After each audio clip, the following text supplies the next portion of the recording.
రోజు రోజుకి పెరుగుతున్న దారుణాలు, అఘాయిత్యాలు. ఇటీవల కాలంలో ఎంతో మంది కొన్ని కారణాల వల్ల చనిపోతున్న వాళ్ళని చూస్తూ ఉన్నాం. అదే విధంగా చంపుతున్న వాళ్ళని చూస్తూ ఉన్నాం.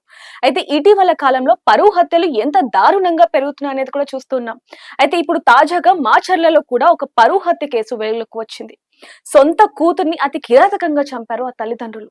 పొలంలో పని చేస్తూ ఉన్నారు. సడన్ గా ఇంటికి వచ్చేసరికి కూతురు చనిపోయి కనిపించడంతో కన్నీరు మున్నీరయ్యారంటూ కూడా నంగనాచి మాటలు మాట్లాడారు. వెంటనే పోలీసులకి ఇన్ఫర్మేషన్ ఇచ్చారు. పోలీసులు హుటాహుటిన అక్కడికి చేరుకొని తను ఎందుకు చనిపోయిందని ఆరా తీసి తన పోస్ట్ మార్టం నిమిత్తం తన తల్లిదండ్రులకి అప్పగించారు.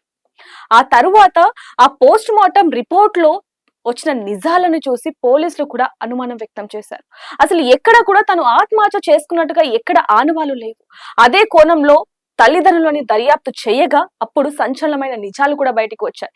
దీనికి సంబంధించిన పూర్తి వివరాలు కూడా మా ప్రతినిధి తేజ అందిస్తారు. ఎస్ తేజ, అక్కడ పరిస్థితి ఏ విధంగా ఉంది? పోలీసులు అది పరువు హత్య కేసు అని ఎలా నిర్ధారించారు? రైట్ దేవిక, మాచర్ల నియోజకవర్గంలో పల్నాడు ప్రాంతంలో జరిగిన ఈ ఘటన ఏదైతే ఉందో ఒక్కసారిగా తెలుగు రెండు రాష్ట్రాలను కూడా కుదిపేసిన పరిస్థితి. ఎందుకంటే కామనపోయిన చోడమ్మ ఎవరైతే ఉన్నారో ఆ అమ్మాయిని వాళ్ళ తల్లిదండ్రులే చంపేశారనే ఒక అనుమానాలు అయితే అక్కడ ఉన్న కొంతమంది ఎవరైతే ఉంటారో స్థానికంగా వాళ్ళు చెప్తా ఉన్నారు. ఎందుకంటే ఆమె ఇంతకు ముందు ఒక వ్యక్తిని ప్రేమించి పెళ్లి చేసుకుంది. తన పేరు నాగరాజు. ఇద్దరిది కూడా ఒకే సామాజిక వర్గం అయినా కానీ ఎవరైతే చౌడమ్మ వాళ్ళ తండ్రి గారు ఉన్నారో ఆయన పెళ్లికి నిరాకరించారు. దీనికి కారణం ఏంటంటే నాగరాజుకి సరిగ్గా ఆస్తి లేదు, దానివల్ల ఆయన నిరాకరించారు. అయితే వాళ్ళిద్దరు ఇంట్లో చెప్పకుండా పెళ్లి కూడా చేసుకున్నారు. దాని తర్వాత కుటుంబ సభ్యులతో వాళ్ళు గొడవలు కూడా పడ్డారు.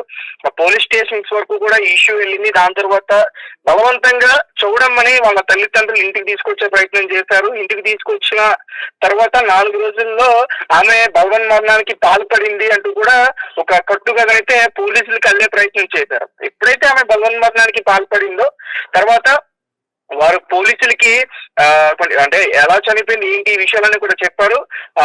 ఎప్పుడైతే పోలీసులు ఈ ఆత్మహత్య చేసుకుంది కాబట్టి ఆమె బాడీని పోస్ట్ మార్టానికి పంపించారో తర్వాత ఆ పోస్ట్ మార్టం రిపోర్ట్స్ లో ఈమె ఆత్మహత్య చేసుకున్నట్లుగా లేదు. కానీ ఎలా చనిపోయింది, ఎలా చంపారనే విషయం ఇంకా పోలీసులు అయితే బయటికి వెల్లడించే ప్రయత్నం చేయలేదు. ఖచ్చితంగా ఆ విషయాన్ని కూడా తెరపైకి తీసుకొచ్చే ప్రయత్నం చేస్తారు. కానీ ఇదైతే మాత్రం తండ్రి పొంతలు లేని సమాధానాలు చెప్తున్నాడు. అంటే పోలీసులు విచారణ చేసిన తర్వాత వారు చెప్పిన పరిస్థితి ఇది. అంటే ఇంకొకటి, అంటే తను మైనర్ కానప్పటికీ మేజర్ అయినప్పటికీ కూడా ఒక వ్యక్తిని ప్రేమించి పెళ్లి చేసుకుంది. మరి భర్తతో ఉండాల్సింది, మరి ఎందుకని తల్లిదండ్రులతో వెళ్ళింది? పోలీసులు కూడా తండ్రితో ఎందుకు పంపించాల్సి వచ్చింది అసలు? అయితే తల్లిదండ్రులు ఇద్దరు కూడా నువ్వు రాకపోతే మేము చనిపోతాం అంటూ కూడా బెదిరించే ప్రయత్నం చేశారు. దీంతో ఆ అమ్మాయి సర్దుకుంటుంది. పెళ్లి ఎలాగో జరిగింది. అలాగే కుటుంబ సభ్యులు కూడా మాట ఇవ్వడంతో, హామీ ఇవ్వడంతో ఈమె మళ్ళీ ఇంటికి వచ్చే ప్రయత్నం చేసింది. కానీ ఇంటికి వచ్చిన తర్వాత పరిస్థితులన్నీ కూడా తారుమారు అయ్యాయి. అందరూ కూడా ఈమెమైనా రివర్స్ అయ్యే ప్రయత్నం చేశారు. సో దీంతో ఆమెని కొట్టడం, తిట్టడం ఇటువంటివన్నీ కూడా జరుగుతాయి. ఇవన్నీ కూడా స్థానికంగా ఉండే వాళ్ళ ఇంటి దగ్గర వాళ్ళందరూ కూడా చెప్తా ఉన్నారు. పోలీసులకు కూడా చాలా వివరాలు వాళ్ళు అందించే ప్రయత్నం చేశారు. అంటే దీనికి కారణం ఏంటంటే తండ్రికి పెళ్లికి అసలు ఇష్టం లేదు. ఒకే సామాజిక వర్గమే కానీ అతనికి ఆస్తి లేదని చెప్పేసి తండ్రికి పెళ్లి ఇష్టం లేదు. సో తండ్రి అతన్ని ఇంతకు ముందు నాగరాజు అనే వ్యక్తిని బెదిరించాడు.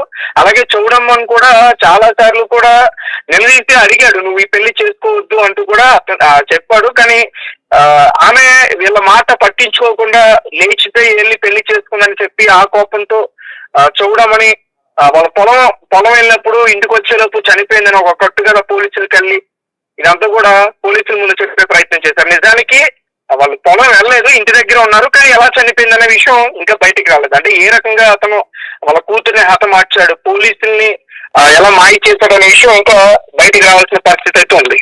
ఎస్ తేజ, నర్సరావుపేటలో ఈ ఘటన ఎంత పెద్ద వైరల్ గా మారింది అనేది కూడా మనం చూస్తున్నాం. ఎందుకంటే ఇది నార్మల్ హత్య కాదు, పరువు హత్య కేసు కాబట్టి. మరి దీనికి సంబంధించి చుట్టుపక్కల వాళ్ళు ఏమంటారు? ఇప్పుడు మా కళ్ళ ముందే తిరిగి అమ్మాయి ఒక్కసారి ఇట్లా చనిపోవటం చాలా బాధ అనిపిస్తుందని చెప్తూనే వాళ్ళ ఇంట్లో ఏదైతే జరుగుతూ ఉంటాయి తరచుగా గొడవల గురించి కూడా చుట్టుపక్కల ఉన్న వాళ్ళని కూడా పోలీసులు అడిగే ప్రయత్నం చేశారు. చాలా విషయాలు కూడా పోలీసు వారి దగ్గర నుంచి రాబట్టారు. ప్రస్తుతం వాళ్ళ తండ్రి ఎవరైతే ఉన్నారో చంద్రశ్రీని అతన్ని అయితే విచారిస్తా ఉన్నారు. అతను ఏం చేస్తాడనేది మరి కాసేపట్లో బయటికి తెలిసే పరిస్థితి అయితే ఉంటుంది. Yes, thank you for update Teja.